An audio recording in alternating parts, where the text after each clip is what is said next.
Safe storytelling as a tool that enacts change. Today we shall explore the various uses of storytelling and how stories can help us create the change we want to see in the world. There is strength in naming and sharing stories, especially when we do so safely, protecting ourselves and others. Storytelling is a very powerful tool that can help us learn, change our ideas and perspectives, help empower ourselves, and also heal. The act of storytelling can help us process things that have happened to us that might be difficult to talk about. It can serve as a medium to channel our feelings and thoughts about painful things that we or the people that we love might have experienced. By sharing these stories, we no longer hold them alone and help inform others of our different life experiences and perspectives.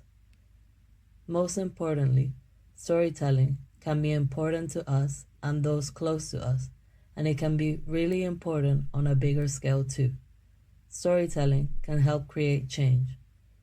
Throughout this video, when we refer to the word story, we'll be referring to the experience that happened to you or that which happened to people you know, that you want to share with others publicly. So what even is storytelling?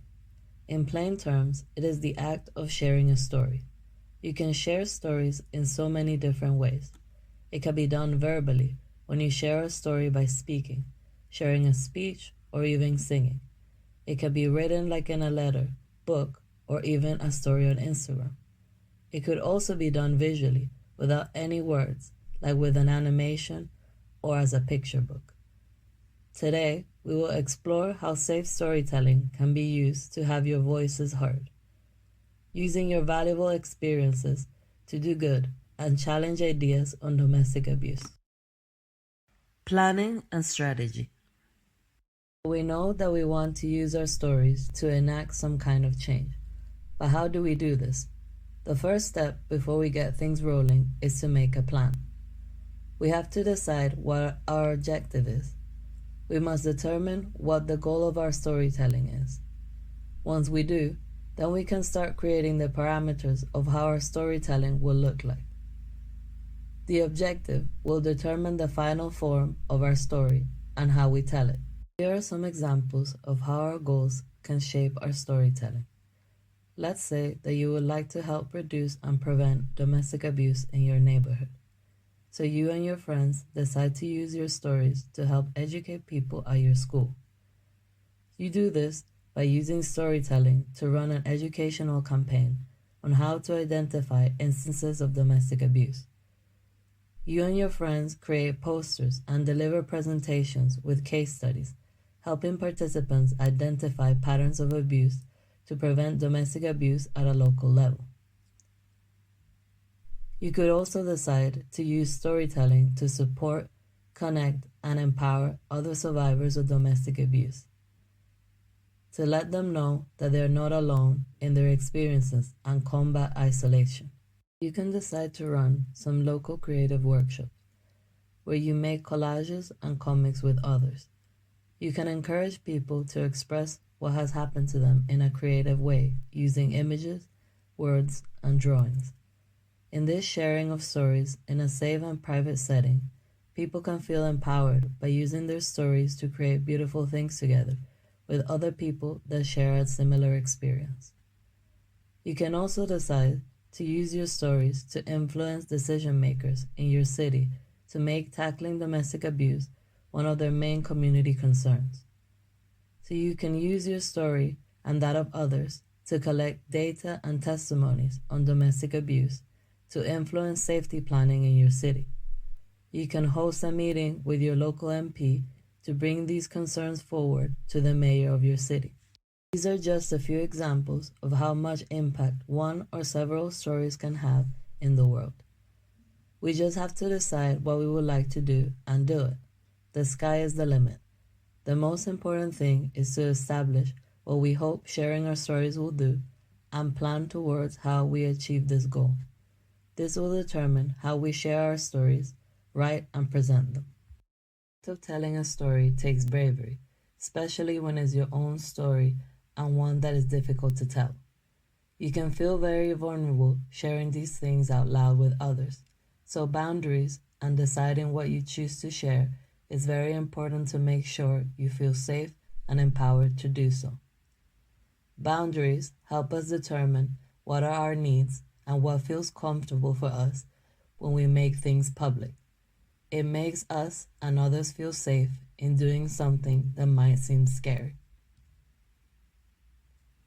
But what are boundaries?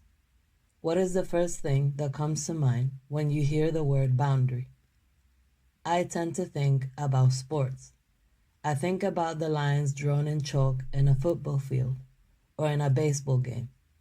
I think of the areas in a tennis court and those in a gymnastics mat.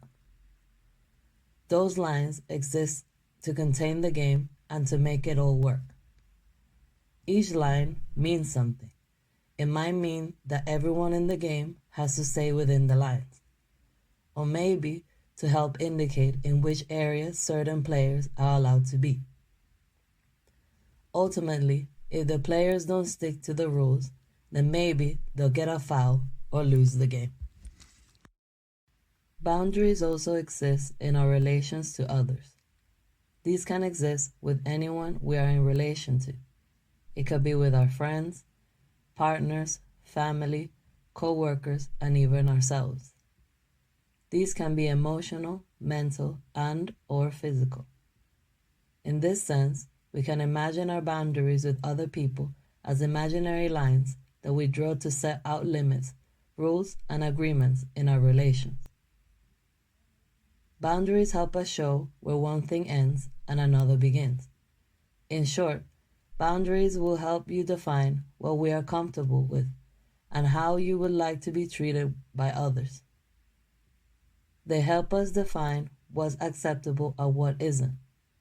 Without boundaries, people can sometimes hurt us, and we can also hurt others when we don't meet people's expectations of how we should treat them. For example, you get into a disagreement with a friend and things get a little heated. Without realizing it, you raise your voice and you end up yelling at your friend. This might shock them and remind them of a difficult time in their life. In the past, they had told you that they don't deal well with people yelling and that they wish their friends and loved ones wouldn't do that. This might really upset your friend, as this is something they told you transgresses their own personal boundaries, and it is not how they like to be treated. Similarly, you might have an auntie that always asks you to do favors for her. This is okay and you like helping her, but lately it's becoming disruptive to your day-to-day life. You have been very busy at school, as you've told your auntie, but she doesn't stop calling you. She calls several times a day, even during school hours, to ask you to run errands for her. You start skipping class to come over and help. She has others to call, and they do help, but you just feel too bad to say no. Especially because she tends to get angry if you don't pick up and rush over to help. One day, it all becomes too much when you get a disciplinary for cutting class. So you have to say no. You can no longer help Auntie in this way anymore, and she has to respect this decision. You see that in time, that was the best thing to do, as you were able to tell her how she was making you feel, and she realized that you were quite overwhelmed and that it is something she doesn't want to make you feel anymore. She wanted you to enjoy your time together and build a relationship outside this kind of dynamic. Boundaries are in place for you and others to feel safe in your relationship. They might seem harsh, but it's an act of care and love to make sure you and your loved ones feel respect. Boundaries in storytelling. When you do storytelling, you also have to set some healthy boundaries to continue to feel empowered when sharing your experiences. Just because you decided to share your story doesn't mean you owe people unlimited access to you beyond what you choose to share.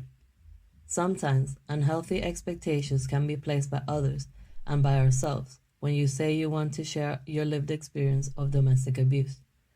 It is important that you remember that sharing your story is your choice, and therefore You should define what it looks like to you. You choose how to tell it, how much you share, and also how many times. Don't you think that's powerful? When doing storytelling, it is important to ask how much of yourself you want to share with others. You can do this by brainstorming or writing down a personal risk assessment. Risk assessments are methods where you identify hazards and risk factors that have the potential to cause harm. In this case, ask yourself, how much do you feel comfortable to share? Reliving difficult times in our lives can be very stressful. Speaking on your experiences might be emotional, but it shouldn't feel like it's hurting you over and over again for the benefit of others. You can choose to share some parts and make others vague. Use an alias or a different location or city to share your story. In doing storytelling, it is crucial to ask ourselves the question, is this my story to share? It is important to also emphasize that sharing your lived experiences can contribute to something powerful to the world.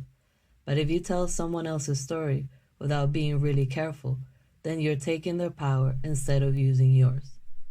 Sharing people's experiences and details without their permission is a transgression of their boundaries, and we shouldn't force nor rob people of telling their own stories. We know that people should tell their own stories, so pass the mic. If you have been asked to share a story of someone dear to you with their consent, this is a powerful show of trust, so do so with care. Make sure you have a clear agreement and that it is respected. The most important thing to remember when setting boundaries around your storytelling is that effective storytelling doesn't require exposing everything about yourself and others. You are the expert on your own lived experience, and you should decide how and when you share parts of yourself. Even though it is very empowering to share our stories publicly, the process can sometimes be hard on us. It is important that we take care of ourselves when we share our stories. Because we make things public, the public gets to see and interact with what we produce, and also form their own opinion about it. The reason why we choose to share our stories is to reach people, but this doesn't make it less scary. Boundaries help us prepare for this, as storytelling done without preparation can take a toll on us and can be more stressful than it is helpful. We know that it is our choice to share our stories, and we know that it is a powerful move to choose to do this. But sometimes the act of retelling our stories can unexpectedly bring up things in us. You must understand that the story that we're sharing can be one that is traumatic. Revisiting a traumatic memory can be very upsetting, triggering strong emotions and physical reactions, which is completely normal. Self-care can help us through this. Having others to support us is crucial. Having friends and loved ones cheer you on and be there when things are difficult is one of the best ways to take care of ourselves. Talking about our trauma to people we love and trust can help us process difficult feelings. The first time that we share our story, it is likely to be very upsetting, even overwhelming, but experience shows that with repeated retelling of what happened to us to the people we love and care about, the memory no longer grips us. Having a peer support group, an advocate, or even a therapist to also support this work can be greatly beneficial in our own empowering process. Also knowing when things are too much is crucially important. There is no shame in taking our time when we decide to tell our stories. It is okay to take a few minutes to collect yourself, also to rethink the ways in which you tell your story, or to even decide that you want to stop. You and your needs are the most important thing to meet in the process of your own storytelling. You should feel safe and cared for when doing so. The important thing to remember is that it is an act of self-love to set the parameters of what you agree and not agree to do when you share your stories. You deciding to share your story is both a courageous and generous act. What you or your loved ones have experienced has shaped you, but it doesn't define you. You shouldn't compromise yourself and your comfort for anyone in the process of retelling your story. After thinking about what storytelling is, why it's useful, and how to do so safely, it is now time to put some of these things in practice with a creative exercise. Let's create a poster for a storytelling campaign. As we explored in this video, there are so many ways we can tell our stories and influence change. We can use creative methods to put our point across. Let's imagine we're making a campaign across the UK, where we create posters to put at bus stops where everyone can see. Using different materials, we will design a collage image for our posters. Materials you'll need: paper, markers or pens, scissors, some old magazines, newspapers, or old books you can take cuttings from, glue, and colors. Create a poster that aims to empower people to seek help and speak up on domestic abuse.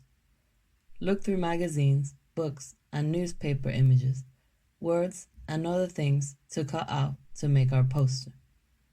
Glue them all together to make a complete image.